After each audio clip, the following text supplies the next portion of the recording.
Et salut à tous, c'est Matt sur Adness TV, bienvenue dans la rubrique du « En gros, c'est quoi ça ?»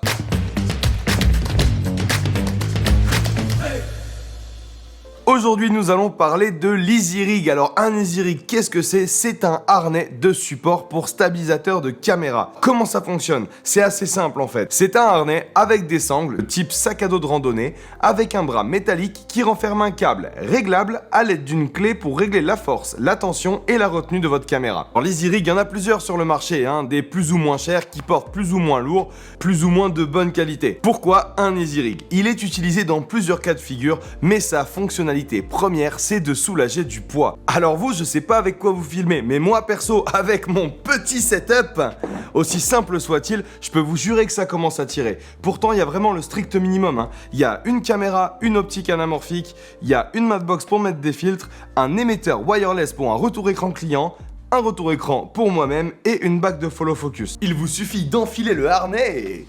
Wow, wow. Attention à votre tête, à celle de l'assistant caméra. Ouais, il vaut mieux avoir un assistant quand vous faites ça parce que tout seul c'est un petit peu chaud à enfiler.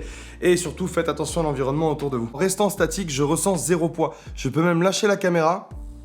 Et voilà, mes deux mains sont libres. Je peux maintenant continuer à riguer mon setup, je peux changer une optique, je peux incliner ou faire les réglages dans mon écran sans avoir à me casser le dos et à soutenir la caméra de peur qu'elle ne tombe. Et ça, c'est quand même vachement pratique. Si on continue à fouiller l'EasyRig, on se rend compte que c'est pas juste une perche, c'est quand même pas mal. Si vous regardez par ici, vous avez des petites poches, et la poche que j'appelle moi la poche à gourde ou la poche à bière, mais bien sûr vous pouvez mettre autrement qu'une canette de bière, vous pouvez mettre une batterie, vous pouvez mettre des clés Allen, vous pouvez mettre un objectif. Grâce à une petite vis que j'ai juste là dans le dos et une clé Allen qui est fournie bien sûr avec l'EasyRig, vous pouvez régler la tension, la force de votre câble. C'est-à-dire que là, moi, il est réglé parfaitement pour que la caméra puisse rester en l'air si je la lâche. Et bien sûr, si je la remonte, elle tient. Si je la descends, elle va tenir parfaitement. Grâce à cette vis-là, on peut aussi régler la proximité de la caméra, c'est-à-dire l'éloigner ou la rapprocher de soi, ce qui peut être assez pratique si on a une grosse épaule en fait. Parce que du coup, au moins on a la retenue du poids et on peut la poser sur l'épaule et continuer nos mouvements sans problème.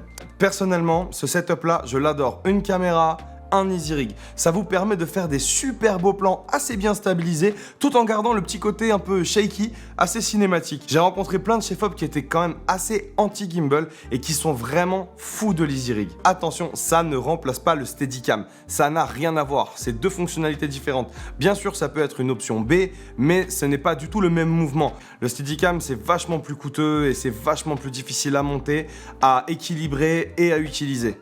Et le rendu, bien sûr, n'est pas du tout le même. Quelque part, le Steadicam se rapproche plus du gimbal et l'EasyRig est plus un support, une aide à une façon de filmer à la main. Donc l'EasyRig, il vous apporte une stabilité, une stabilisation, mais si jamais vous devez courir en forêt derrière quelqu'un, ça zouk un peu quoi. Et pour ceux qui ont le bassin raide, pas de panique, parce que tu peux aussi y accrocher ton gimbal, pour les mêmes raisons que sans gimbal. Alors je sais, il y en a qui vont être là, et qui vont me dire, attends, moi ça va, ça fait 10 ans que je fais des mariages, j'ai jamais utilisé un EasyRig. Tu veux une médaille? Tu te prends pour un champion avec tes 3-4 kilos? Tiens, toi, viens par ici là, tiens, porte. Voilà, continue à faire le malin. C'est un truc de fou ça, faut pas s'empêcher les mecs. Donc voilà, là on est vraiment sûr que ça ne bouge pas. Alors, c'est pas super pratique dans tout type de mouvement, mais tout ce qui est push-in, push-out, petit slider sur le côté, je peux vous dire, c'est vraiment super agréable à utiliser. Au fond, quand on y pense, c'est vrai, on achète plein de rigs, plein d'accessoires pour notre caméra, pour qu'elle soit super stylée devant le client, pour qu'elle soit super pratique sur le setup. Et en fait, au bout de quelques plans, on se rend compte que c'est hyper lourd, que c'est encombrant, que c'est vraiment pas facile. Et on enlève tout pour tout reprendre à la main le plus simplement possible. L'EasyRig, c'est vraiment la solution à ce problème. Vous pouvez continuer à riguer votre caméra de façon optimale et en même temps conserver votre dos. Et ça, c'est quand même super chouette. Il y a plein de gens qui sont adeptes du « Ah, c'est bon, je fais tout à la main ». Mais croyez-moi, arrivé à la trentaine, on les voit plus beaucoup sur les plateaux. Bien sûr, vous vous demandez combien ça coûte un EasyRig. C'est super, je vais directement aller m'en acheter un sur Amazon. Un EasyRig, ça peut aller de 500 à 5000 euros. Donc forcément, plus on veut de la qualité et plus on veut quelque chose qui peut porter lourd, plus ça va coûter cher. Maintenant, si vous avez un A7S II, A7S III, un Canon R5 ou un hybride de ce type-là, effectivement, vous pouvez commencer à regarder dans la tranche des 500 à 1000 euros correspondant à votre poids, c'est très important. Le seul petit hic, c'est qu'en fait, du coup, le crochet, il peut pas aller plus haut que la canne, forcément. La caméra va être assez basse et vous pourrez pas avoir des plans à hauteur de tête. Et ça, c'est un peu dommage. Pour contrer ça, bien sûr, il existe le ReadyRig. Mais là, j'en dis un petit peu trop. Alors on se retrouve très bientôt dans une prochaine rubrique du En gros, c'est quoi ça? Ciao ciao. Selon le rig, vous pouvez la... Ouais, on a compris, tu peux la mettre là-bas, tu peux la mettre là. Tu la mets partout quoi.